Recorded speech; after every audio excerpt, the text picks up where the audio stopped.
there. And I have to say that I am kind of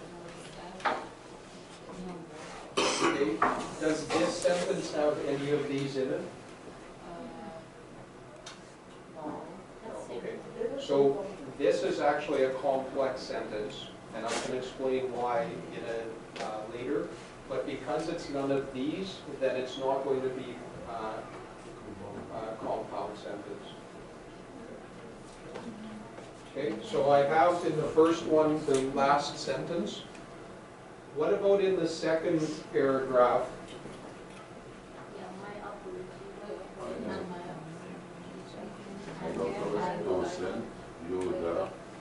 Okay, Conclusion for the report. Very known yesterday, but good. I have been really busy trying to get Yeah, that whole section. that is the end of the day. Today I am really busy. Okay, yeah. So a few weeks ago I was talking about how you can add details and make longer sections. So even with a compound sentence, you can see I can make it very long because I'm using the comma and but. Okay?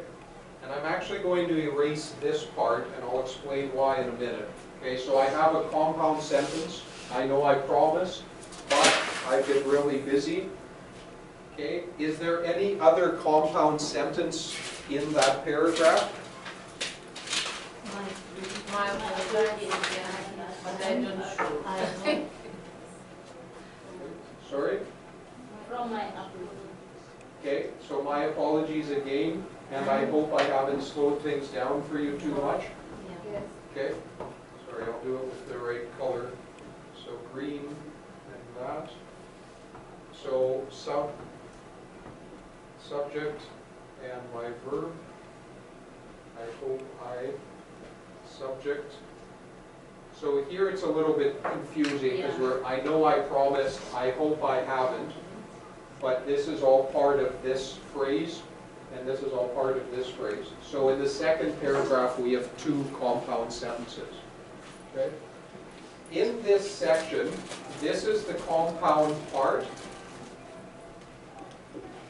This actually also is made a complex part, because in this simple sentence, okay, so I have been, sorry, I, and then have been, my verb. Here I have a joining word that I use with complex sentences. So we have who, that, or which. Okay, so I won't talk about these until next week or the following week in more detail, but when I see one of these, I know that it's become complex. Other words we can also use are because. Okay? So when you're writing your emails or when you're talking, every time that you use because, you're using a complex sentence. When you use so, you're using a compound.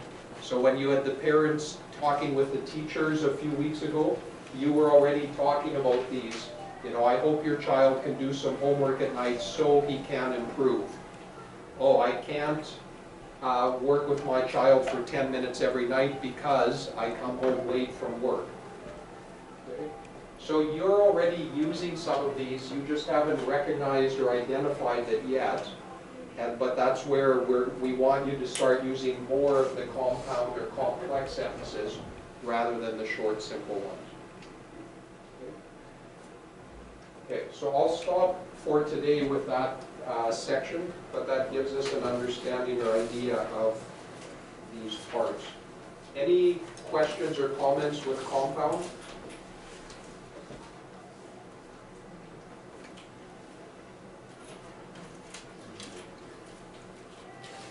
Okay. So for the rest of the next 15-20 minutes or so, you're going to work with a partner with some dialogues and conversations. We're going to move into talk about jobs and activities And this is just kind of a warm-up, and then next week we'll spend more time. We'll still review sentences and sentence structure and skimming and scanning and different skills, but we'll be talking about the subject of jobs or job interviews and work and those types of things. So what I'd like you to do, the first page is fairly straightforward. You're going to work with a partner to have a dialogue within this setting.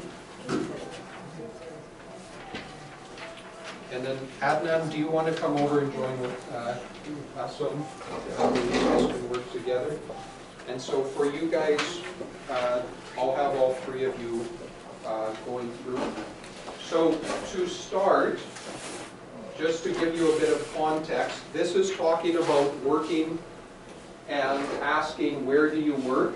They already give you some information, but not all of it. So it has here, where do you, like the first one, where do you work? I work at ShopMart. Which department? I'm in. They give you a lot of different departments, so you can choose any department. Okay, the second one, same thing. I work in which department? Then later down, sometimes they give you the time, sometimes you fill it in, so you have some flexibility as you read through these. So with your partner, read through these different dialogues and notice or identify what are the main parts in that short dialogue. Okay? So does it talk about numbers? Does it talk about where, the areas, the place, etc.? Okay, so talk through those, and then once you've done that, then just stop, because then there are more dialogues on the back, but we're going to work with a new partner to work with those. Okay. And for you in a group of three, then you can just start and do more of a chain. So Fiore and Rose, you guys can do number one, and then Rose and Cynthia, you can do number two, and then Cynthia and Fiore, you can do number three. So you're taking turns as you read through. Okay.